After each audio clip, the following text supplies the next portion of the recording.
আপনি কি একটু চিন্তা করতে পারেন, আমরা নিজেরাই জানি না যে আমরা কতটা শ্রেষ্ঠ। চিন্তা করে দেখেন, আল্লাহ তাআলা চাইলে আমাদেরকে জানোয়ার রূপে তৈরি করতে পারতেন, বিভিন্ন প্রাণী, বিভিন্ন পশু পাখি হিসাবে তৈরি করতে পারতেন, কিন্তু আল্লাহ তাআলা আমাদেরকে সৃষ্টির শ্রেষ্ঠ জাত হিসাবে তৈরি করলেন, আশরাফুল মাখলুকাত হিসাবে তৈরি করলেন। রব্বুল আলামিন বলেন, লাইন শাকারতুম লাযীদান্নাকুম ওয়া লাইন কাফারতুম ইন্না আযাবি লাশাদীদ। রব্বুল আলামিন বলেন, আমি যাদেরকে নিয়ামত দিয়েছি, তোমাকে নিয়ামত দিয়েছি, নিয়ামত পেয়ে যদি শুকরিয়া আদায় করো, তোমার নিয়ামত বৃদ্ধি করে দেওয়া হবে, আর নিয়ামত পেয়ে যদি শুকরিয়া আদায় না করো, তোমার নিয়ামত ছিনিয়ে নেওয়া হবে। ও বান্দা, তোমাকে আশরাফুল মাখলুকাত হিসাবে তৈরি করেছি, চাইলে পশু পাখির ভিতরে তোমাকে সৃষ্টি করতে পারতাম। শুধু তাই নয়, আদমের সন্তান হিসাবে তৈরি করেছি, মানুষ হিসাবে তৈরি করেছি। শুধু তাই নয়, তোমাকে অন্য নবীর উম্মাত হিসাবে তৈরি করতে পারতাম, অন্য নবীর উম্মাত হিসাবে তৈরি করি নাই। তোমাকে বিশ্ব নবীর উম্মাত, শ্রেষ্ঠ উম্মাত হিসাবে তৈরি করেছি।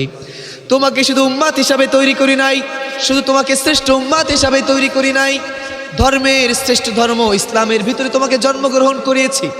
জন্মগ্রহণ করিয়ে শুধু তোমাকে ভ্রান্ত করে দেই নাই, তোমাকে একজন মুসলিম হিসাবে তৈরি করেছি। শুধু মুসলিম হিসাবে তৈরি করি নাই, তোমাকে পূর্ণ সুস্থতা দিয়েছি।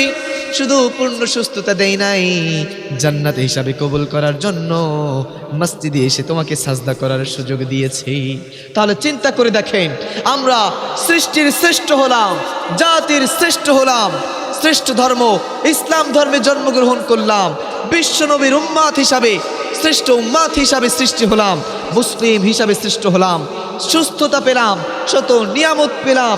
নিয়ামত পেয়ে আমি ভ্রান্ত হই নাই। আল্লাহ তাআলা জান্নাত দেওয়ার জন্য আমাকে মসজিদে এসে সাজদা করার সুযোগ করে দিয়েছে।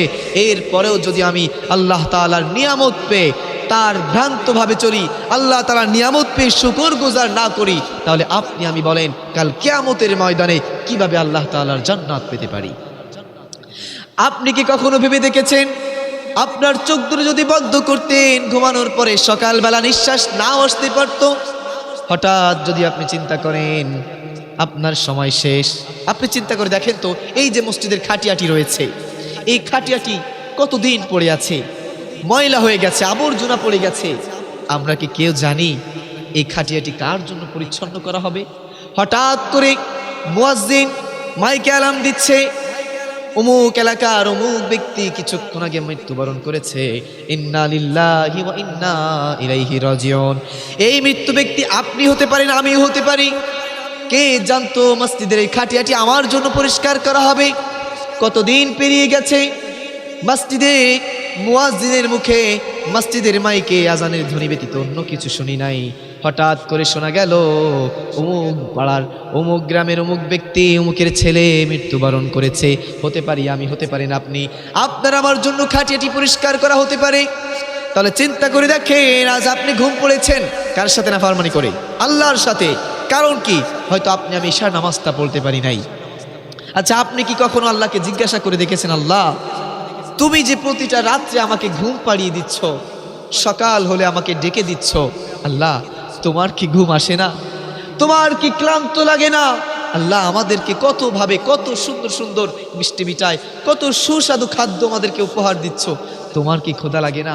একটু নিজের বিবেকের কাছে প্রশ্নটা করেন, হয়তো স্বয়ং আল্লাহ আপনাকে উত্তর দিবেন, বান্দা আমি যদি ঘুমিয়ে যেতাম তোমার ঘুমটা কে ভাঙিয়ে দিত? আমি যদি ক্লান্ত হয়ে পড়তাম তোমাকে কে স্বস্তি দিত? তোমার ক্লান্তি লাগলে তোমার আহারের ব্যবস্থা কে করে দিত? কখনো কি জিজ্ঞাসা আল্লাহকে করেছে? আমাদের করা হয় নাই। ফেরেশতারা বলছেন, আল্লাহ এই জাতি তোমার অনুসরণ করছে না, এই সৃষ্টির শ্রেষ্ঠ জাতি যাদেরকে করলে তোমার সাথে নাফরমানি করছে, গাদ্দারি করছে, আল্লাহ তুমি কেন মানুষ তৈরি করবে? কি লাভ? আল্লাহ যা বলছেন, ইন্নী আ'লামু মা লা তা'লামুন, আমি যা জানি তোমরা তা জানো না। এরাই আমার দাসত্ব করবে, এরাই আমার গোলামি করবে, আর মানুষে আমরা আজ কি করছি? তাহলে দেখেন, যদি আমি ঘুমাই, সকালবেলা দেখা যাচ্ছে আমার নিঃশ্বাস আর নাও ফিরতে পারি, আমার অবস্থাটা কি হবে? তাহলে নিঃশ্বাস চলে যাওয়ার আগে যদি আমি একটু ভাবতে পারি যে আমার সময় তো শেষ। দেখেন, আপনার জীবনে কত বছর আর বাকি আছে? আপনার জীবনে যদি 60 বছর আপনার হায়াত থেকে আপনি কি জানেন? আমি কি জানি? জানি না। তাহলে 5 বছর পার হলো, 10 বছর পার হলো, 15, 20, 25, 30 বছর পার হয়ে যাচ্ছে, আমি এখনো পর্যন্ত আমার ব্যস্ততার ভিতরে আছি। সুতরাং প্রিয় ভাই, প্রিয় বাবাজিরা, যে কথা আমি বলছিলাম যে আল্লাহর কাছে কখনো জিজ্ঞাসা করা হয় নাই, আল্লাহ তুমি যে এত কষ্ট করে আমাদেরকে ঘুম থেকে উঠিয়ে দিচ্ছ, তোমার কি ক্লান্তি লাগে না, তোমার কি ক্ষুধা লাগে না? অথচ সেই আল্লাহ দিনের পর দিন, রাতের পর রাত আমাদেরকে ভালোবেসে আমার ঘুম থেকে জাগিয়ে দিচ্ছেন। আর সেই ঘুম থেকে উঠে আল্লাহর সাথে নাফরমানি করে, আল্লাহর সাথে গাদ্দারি করে, আল্লাহকে সাজদা না করে আমি আমার কাজে বের হয়ে যাচ্ছি, আমি আমার কাজে বের হয়ে যাচ্ছি, আমার ব্যস্ততার ভিতরে চলে যাচ্ছি। অথচ প্রতিনিয়ত রিজিকের ব্যবস্থা তিনি করছেন, প্রতিনিয়ত সুস্থতার ব্যবস্থা তিনি করছেন, প্রতিনিয়ত আপনার চলার পথ তিনি সহজ করে দিচ্ছেন। তো বাধা, কত বিপদ, কত বালা মুসিবত তিনি সহজ করে দিচ্ছেন। প্রিয় ভাইরা আমার, সুতরাং লাইন শাকারতুম লাযিদান্নাকুম ওয়া লাইন কাফারতুম ইন্না আযাবি লাশাদীদ। এজন্য আপনাকে বলবো আল্লাহ তাআলার শুকর আদায় করতে, নিয়ামত পেয়ে যেন আমরা শুকর আদায় করি। আসুন আমরা মেনে চলি কোরআন, বেছে নেই ইসলামের পথ, মেনে চলি রাসূলের আদর্শ। আল্লাহ তাআলা সকলকে সেই তৌফিক দান করুক। আসসালামু আলাইকুম ওয়া রাহমাতুল্লাহি ওয়া বারাকাতুহু।